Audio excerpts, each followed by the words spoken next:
Swayam Prabha. Digital India. Educated India.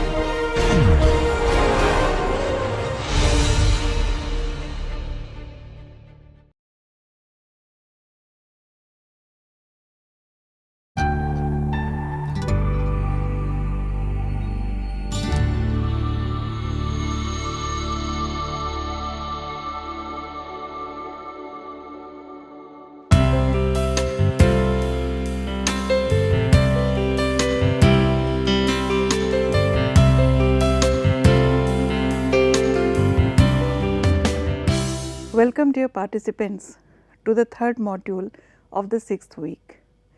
In the previous module, we had discussed about Adorno and Horkheimer's views on contemporary culture, particularly on the culture industry. In this current module, we would continue with this discussion and would also extend on these critical approaches. Adorno and Horkheimer have been critical of the sameness of the products of culture industry, which is against their idea of authentic art. They say that culture industry allows only the freedom to choose what is always the same. It is interesting to refer to one of the statements by Adorno when he says, and I quote, "Every visit to the cinema leaves me against all my vigilance stupider and worse." So, we find that Adorno's criticism of film as a product of the culture industry is not only limited to the production of the sound systems in a film, but it goes beyond that. The film as such had been a product of the contemporary technological innovation, but at the same time there had been certain non-graphic elements which have also been used and built on in the movies. And these non-graphic elements of films have had societal histories as well as clearly discernible and explainable social roles outside the films, for example, music. And Adorno's views on these non-graphic elements of the films helps us to understand the ideological operations of culture, which ultimately result in the cultivation of a particular type of an individuality. These views can be seen in a book with the title of Composing for the Films, which has been co-authored by Hans Eisler and Theodor Adorno, and it was published in 1947. As we have already seen, Adorno has been critical of the sameness and the formulaic presentation and production of products of the culture industry.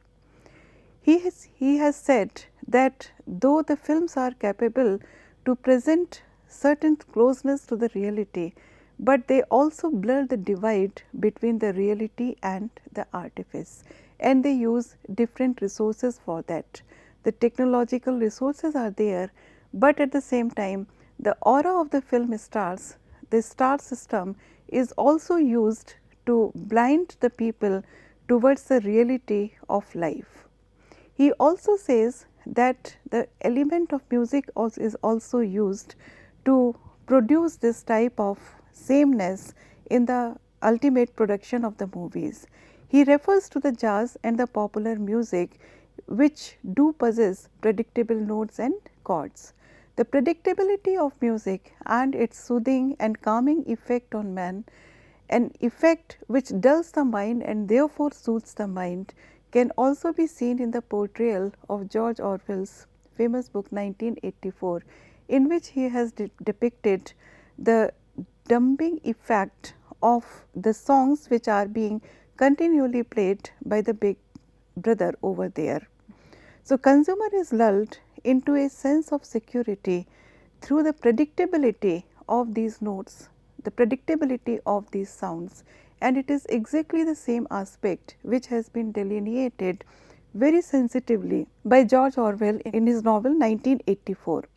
So, Adorno says that everything in the movies is expected and the tastes are predefined. So, there is no appeal to the criticality of the audience as far as the products of the culture industry are concerned. They are consumed uncritically and therefore, they suppress the cognition, the thought patterns of the viewers also. The culture industries are capable of turning rationality against itself. The rhetoric of the culture industry is very clear, because they say that there is nothing which is at stake, because these industries are ultimately only entertainment. But Adorno is able to show how these entertainments are not simply entertainments at the superficial levels, and how deeper meanings are attached to them. According to him, the culture industry and the entertainment which is provided by them frustrates the actual needs and desires of the people and promises them false hopes without actually delivering these promises to them at any moment. It impairs any effort at critical distance from immediate gratification. So, Adorno was one of the very first critics to point out the harm which immediate gratification of the desire through the medium of art is there. And according to his, this immediate gratification of the desire in the context of the products of culture industry stunts the inquisitive faculty of the people. It questions whatever is less salable, and therefore, the more demanding logic that lies behind authentic art is automatically frustrated. The culture industry produces only what can be consumed at a bigger level, at the level of the masses, and therefore, instead of the individual differences, it banks on stereotyping things, stereotyping products, and therefore, stereotyping the desires for the mass production and the cultivation of false desires among the audience. So, all popular culture, according to Adorno, simplifies and caricatures, and therefore, it results into a death of originality, not only in the artistic products, but also in the creative minds of the audience. It is because of these reasons that he has talked about culture as a way of deceiving the people. His idea of culture industry as a force of mass deception has had a significant impact on the left wing understanding of political theories. According to him, the culture industry totalizes its audience, and it exposes the audience to a permanently repetitive yet unfulfilled promise. And I quote, "The culture industry perpetually cheats its consumers of what it perpetually promises." So, it establishes a cycle of creating a desire in an artificial manner, and also repeatedly frustrating this desire is at the core of the culture industry, and therefore, this industry is a tool of mass deception. So, culture industry is designed to deny or even prevent imagination, spontaneity and critical thinking among the people, and thereby it protects the interest of the capitalist. Adorno has also written about the passive form of consumption and production, and he says that the culture industry methodically processes its audience. Consumers of the audience are not individual human beings to this industry, but rather they are only numbers in a game of statistics. So, they represent the consumers on the research organization charts divided by various details according to their income groups into different areas. So, this is a technique which is used for any other type of propaganda. So, by using this technique in a methodical manner, culture industry is able to process the audience, and therefore, it denies the benefit of any individuality to the audience.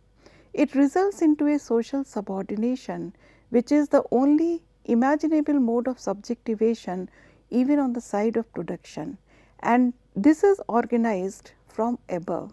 So, since the capitalist forces are also organizing the culture industry into a force of mass deception, Adorno feels that there is perhaps no freedom for the individual.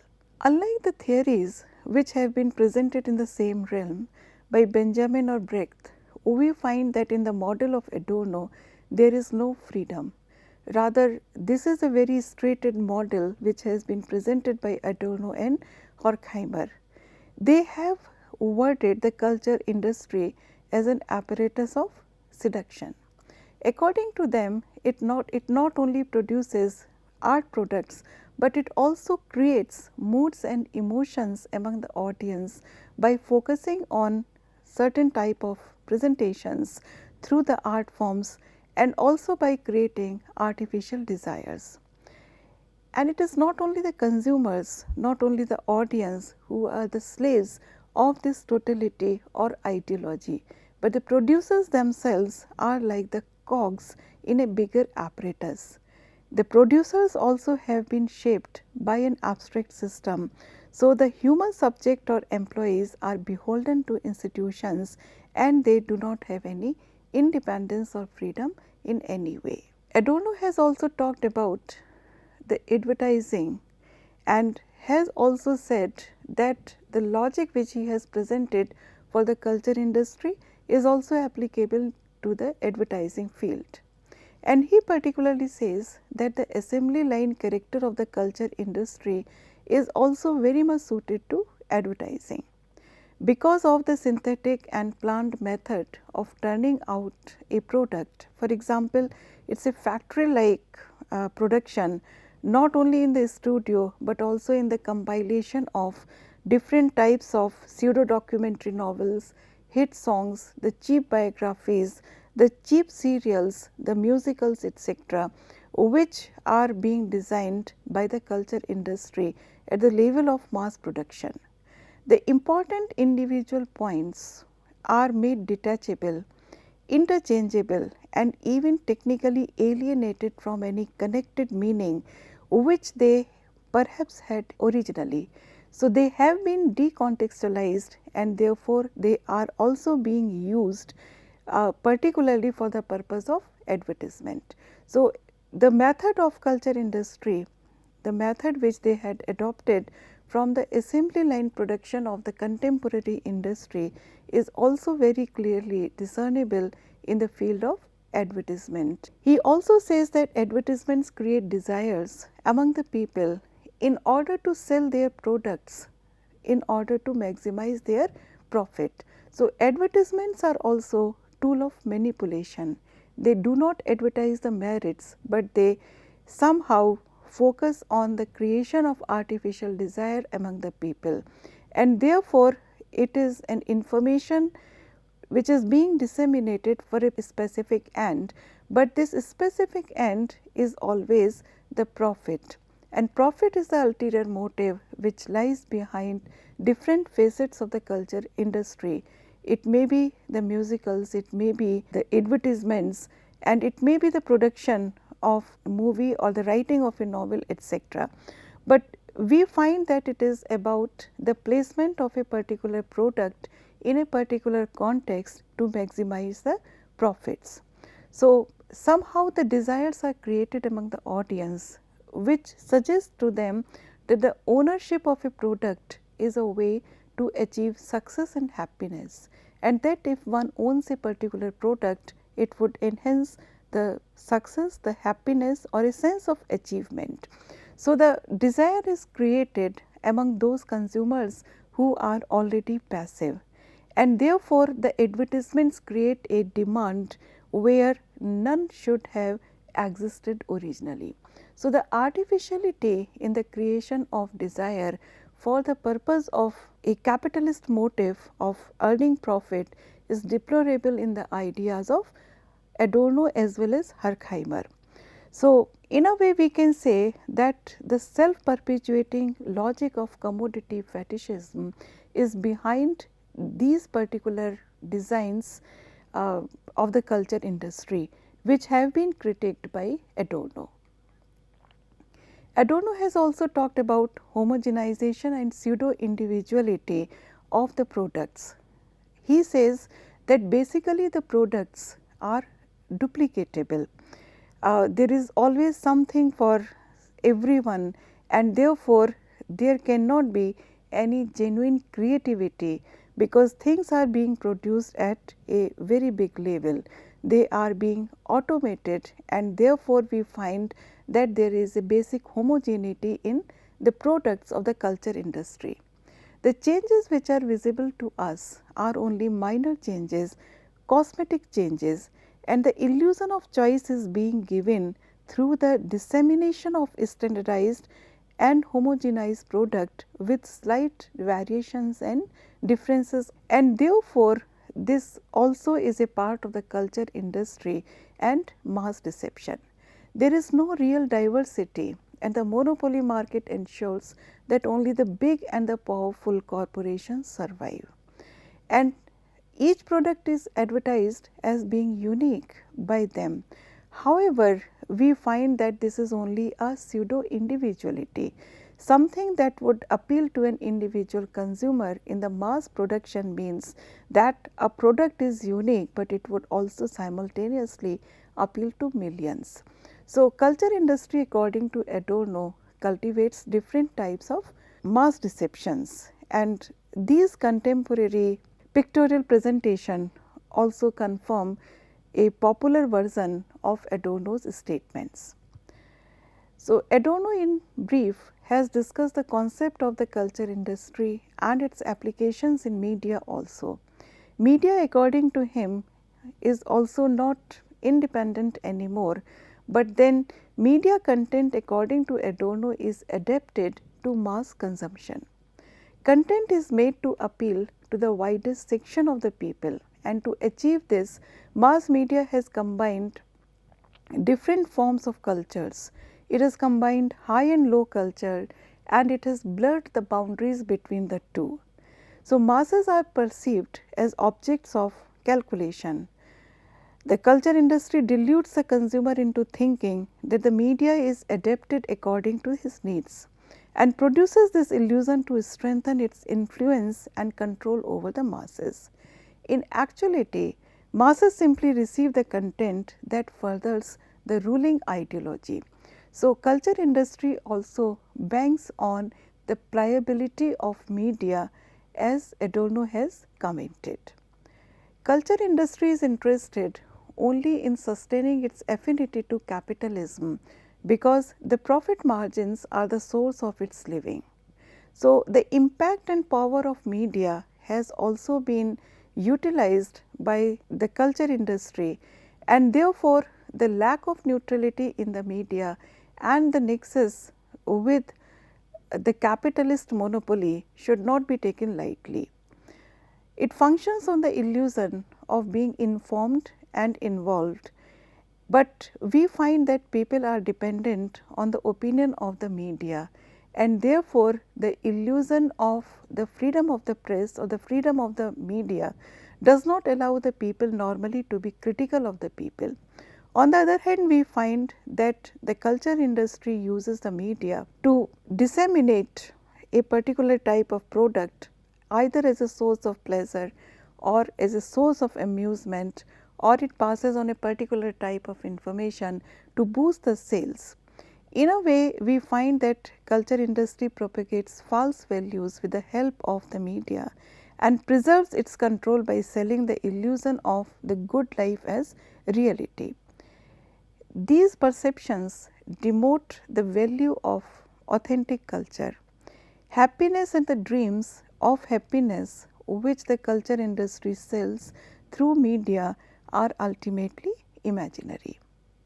The American dream, which has been popularized in Adorno's time with the help of the media, ultimately is void.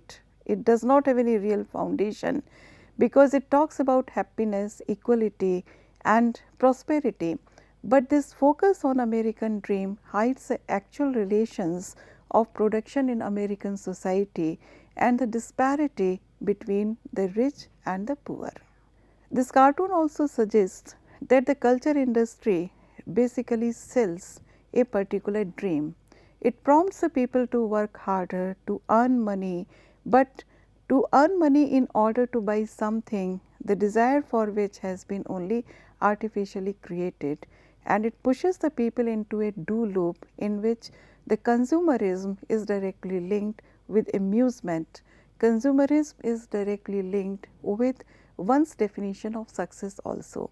So, it is this type of a culture, the industrialization of culture, the commodification of culture, which has been critiqued by Adorno and Horkheimer.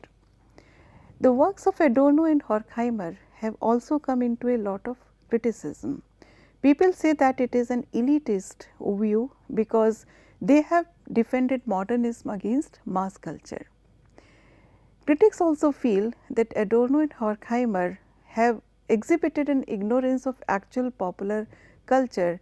They hated jazz and they refused to recognize the political elements of pop culture, which was also being commented on in the contemporary critical world. And they have also refused to recognize the existence of various subcultures simultaneously in any given society. They have overlooked the fact that the culture cannot be exactly homogeneous. So, they have ignored this particular aspect, as well as they have ignored the reception and think that the audience is only adjunct to the machinery. So, they have simplified the production of culture and wholly rely on the argument of the monopolization, the conveyor belt production system image, which does not represent the full picture. So, there has been an overdetermination in their argument, and to say that the culture shapes our mindset and attitudes to that extent which has been presented by Adorno and Horkheimer sometimes seems far-fetched. So, the criticism of Adorno and Horkheimer also suggests the limitations as well as the overemphasis which is present in their ideas. Another critic whose work is important for us in this context is Walter Benjamin. Walter Benjamin was also a contemporary of Adorno, and he was also associated by the Frankfurt School. All these critics who were associated by Frankfurt School condemned the contemporary worldview, as we have already seen, but at the same time their worldview was also structured by the contemporary affairs. So, we cannot dissociate the feelings and the thoughts and the critical arguments of either Adorno or Walter Benjamin from the contemporary worldview. So, Benjamin thought that the totalitarian and genocidal state was not merely a problem in Germany. He saw it as a Western problem and felt that it was rooted in the Enlightenment urge to dominate nature. Benjamin was also associated with the Frankfurt School, and he had also tried to escape Germany. And unable to escape these forces, Benjamin had committed suicide.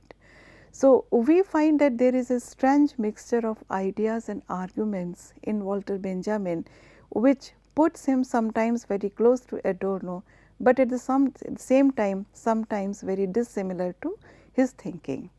He feels that with its salvo of propaganda and controlled entertainment, Nazi Germany could be seen as an archetypically modern society, because he feels that the anti-Semitism which is being practiced by the Nazi Germany was not merely a manifestation of hatred towards a particular sect of people, but rather it had to be viewed as a means to an end, as a means to obtain a particular type of a decisive and driving force for societal control.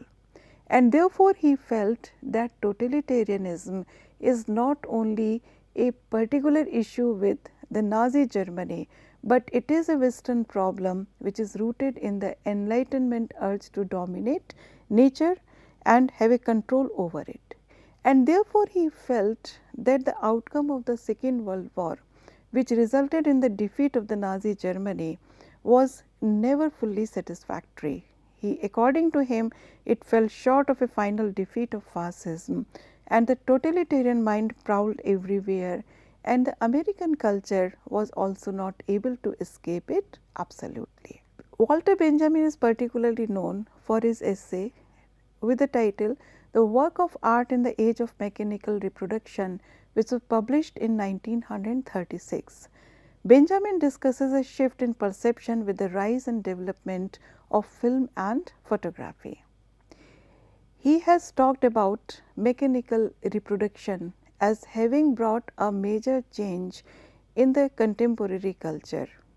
And he also says that the way people look and receive works of art has completely changed with the intervention of the technological development in the areas of film and photography. He also feels that the human perception is tied to the historical changes and it changes over the passage of time. It cannot remain static, and therefore, he has made some very interesting comments about the modern age and about the way the popular art forms have to be perceived. He has drawn our attention to the effects of modernity on the work of art in particular. We have already discussed how Adorno looks at two types of art products. He looks at what he calls the culture industry and he contrasts it with the genuine or authentic art forms of the yesteryears. According to Benjamin, we find that the development of film and photography are not necessarily evil forms, but then they have resulted into a loss of an aura through the mechanical reproduction. He says that an authentic and original work of art possesses a certain aura. An original painting has an aura, an original sculpture has an aura, but a photograph of the same painting does not have it because it is only a mechanical reproduction. And since it is a mechanical reproduction without the aura which was possessed by the original painting, for example, it also has become closer to the common man. Benjamin states that the traditional function of art was rooted in ritual and therefore, it was associated with a cult value and promulgated the notion of aura that derived from the authenticity of the work of art. But the effects of modernity have taken away this aura. The films, the medium of films and the photographic representation of the art form have taken away this aura. But this taking away of the aura is not necessarily a poor influence on the contemporary people. According to Benjamin, the privileged notion of authenticity was also responsible for preventing the masses from a closer scrutiny of the art form or the criticism of a particular art. The aura stopped them from approaching a particular art form in a very close manner. However, the mechanical reproduction in the film or in the medium of a photograph enables them to scrutinize an art form in a clear manner. So, he argues that the mechanical reproduction of art destroys this notion of authenticity and the related aura and thus frees up art from its traditional function as a cult object only. In freeing art from the domain of tradition, we find that Benjamin thinks that mechanical reproduction allows art to be based on the practice of politics rather than ritual. So, we find that this accessibility of an art form with the help of modern day technology is a particular way of looking at the art product, which is very different from the viewpoint of Adorno and Horkheimer. According to Benjamin, we find that the democratization of art forms as they become easily available to the greater number of people lies at the heart of the revolutionary potential of an art form, particularly an art form like film, which can also be viewed easily by the people. So, it promotes the revolutionary criticism of traditional concepts of art and mass mobilization as well as the democratization of an art form also has certain therapeutic roles. It also has the capability to pass on a particular message to the people in a revolutionary fashion, and he refers to the early Mickey Mouse cartoons of Walt Disney. He has also raised political questions in regard to the reproducible image which can be used in one way or other. He has also referred to some early Charlie Chaplin movies for their content and the capability of generating a particular sentiment among the people. So, in this new age of mechanical reproduction, nature of film and contemplation of the screen is very different, and he says that it is not the individual who contemplates the film per se, rather the film contemplates the individual. Film brings a change in the structure and in the mode of perception, and the camera both replicates and departs from the function of human eye. So, through this medium, sudden scene changes can be presented, close-ups can be presented with the help of different camera movements, slow motions, etc. A particular type of perception of a scenario, of an emotion, of an art form, etc. can be presented before the people, and therefore, it is very different from the function of the human eye. So, the film, according to him, produces an experience of shock. It is a bombardment of visual stimuli, and filmic devices can therefore also contain this initial moment of shock. They also effect a mode of viewing that instills a sense of heightened attention and which can be used in different ways. So, we find that his assessment of the effects of mechanical reproduction of the art form is relatively optimistic. It is very different from the assessment of the culture industry as presented by Adorno. Benjamin has attempted to reconcile materialist and theological concerns. As I had said earlier, these critics associated with the Frankfurt School were not absolutely dissociated from their own worldview. So, in Benjamin's work we find that there is a strange mingling of the Marxist tradition of social critique and the Jewish mystic tradition that he was drawn to under the influence of his friend Gershom Scholem, who was a Jewish historian. And it is this mingling which has given a sense of hope in his criticism of the contemporary culture, a sense of hope which is very foreign to either Adorno or Horkheimer. However, despite his sense of optimism, we find that his inclination is very close to that of Adorno, and his comment recalling the sumptuousness of his family, which has been recorded by Island and Jennings in the recent biography of Adorno and Benjamin in several volumes, proves.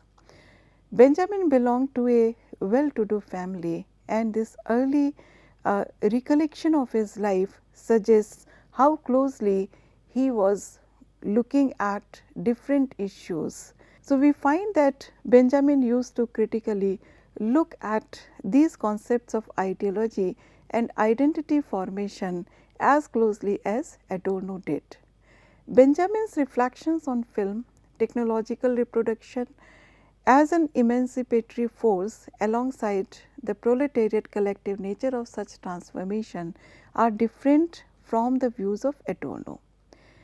Unlike Benjamin, we find that Adorno insists on the negotiation of collective experience by the individual, whereas Benjamin had focused on the collective nature of such transformation. However, we find that in our age of global and digital proliferation of images and sounds, the issue of organization and politics of sensory perception is still important, and therefore, the issues which have been put forward by these critics associated with the Frankfurt School related with ideology, the processing and formation of individuality and identity are still very valid. As the homogenization of culture progresses in our day and the control of technology maps out our movements continuously, incessantly, such voices confirm that identity is formed by what surrounds us. In short, our identity is formed by our culture, and it is this discussion which we would continue further in the rest of the modules of this week, and we would look at certain literary productions to go deeper into this idea. Thank you.